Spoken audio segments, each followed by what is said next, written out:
If you want to change the DPI settings on a Realme 14T, we have a couple of ways that allow us to do so. For example, we can go to settings, over here open display and brightness, and then you should be able to find the display size where we can switch between large, standard, and small. However, we can also go back to the settings and we can change DPI or adjust DPI by using developer options. So we're gonna go to about device, over here open version, and keep tapping on version number. Enter the screen lock password.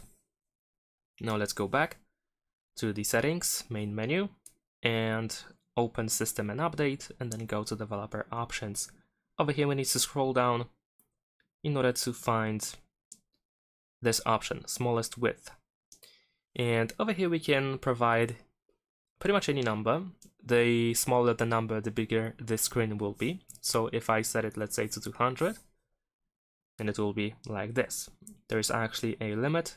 The lowest number that we can input is 320, as you can see.